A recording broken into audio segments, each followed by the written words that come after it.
Tim Wilson also talks about decision-making and asks us to think about whether or not our conscious deliberative process in making processes that we go through in making decisions are always the ones that do the work in getting us to behave as we do. And I mean decisions not so much about whether to wiggle a finger or not, but rather about broader issues such as major life decisions.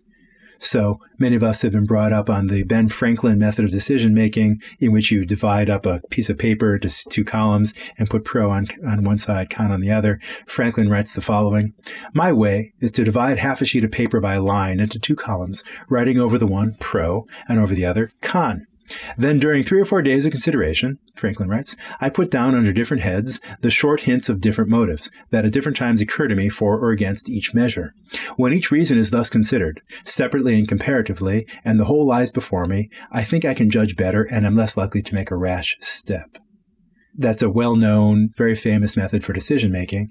And Wilson's point is that suggests that our decision-making process, what makes us prefer one course of action over another, is something that we can consciously formulate, something that we can justify in a way that can be consciously articulated on that sheet of paper. But maybe that's not true. Maybe what really does the work in making us decide whether to buy this house, marry this person, take this job, give up this job that we have, study this topic, and so forth, is something more like a gut feeling that we may or may not be consciously aware of.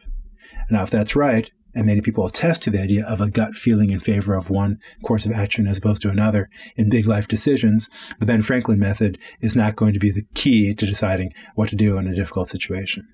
We're going to get back to this when we discuss next week Antonio Damasio's book, Descartes' Error, which is very much about the process of decision-making. And we'll be considering various methods of decision-making and various theories of decision-making in order to decide which is the most accurate characterization of what people do when they behave with at least a modicum of rationality. So summing up, unlike that of Freud, we've seen a different and more up-to-date approach to the nature of the unconscious mind. Wilson's focus is on the subconscious as opposed to preconscious phenomena, and wants to say, unlike some, at least, of the Freudian tradition and the psychoanalytic tradition more broadly, we want to put our theories of the unconscious up to the highest standards of experimental design and experimental rigor. And once we do so, we will still see that the best explanation of various experimental phenomena is that there are mental events that are not just unconscious, but subconscious, not open to conscious introspection, but that we need to invoke to explain things like biased behavior, the fact that we're bad at forecasting things in the future, both the consequences of good and bad events, the ability to process language so effectively, the ability to make sense of faces so effectively, and so on. These are not things we can know by introspection, but we can know, so to speak, in a third personal way. And in this respect, we're going back to think about the inspiration that we had from Ryle. Remember, Ryle told us that if you want to know about self-knowledge, I know about myself better than I know about others, simply because I, so to speak, hang out with myself more than others. But I still know myself in a third personal as opposed to a first personal way. Introspection is not very important for learning about ourselves. Rather, seeing how we behave in the world is a more accurate way of doing so. And furthermore, taking a page from the Wilson approach, which is more scientifically rigorous than that of Ryle. Remember, Ryle was kind of dismissive of scientific psychology. Wilson is certainly in favor of it.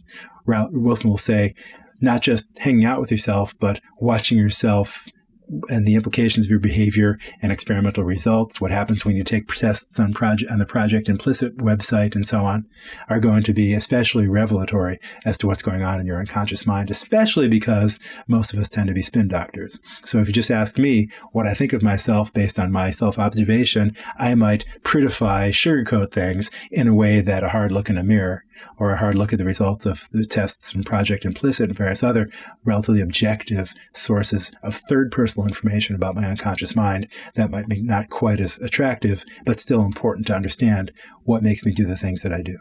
So the big picture then is, yes, there's evidence for the existence of an unconscious mind. It is not open to introspection. And nevertheless, it has a big impact in the way that we live our lives. And if you've followed just the tiniest bit of news of the last 5 years, you'll be aware of the fact that various kinds of racist behavior, sexist behavior, other things that are very much the topic of political discussion, etc., in many countries around the world are often traceable to sorts of prejudice, sorts of bias that are not consciously introspectable, but nevertheless have a huge impact on daily life.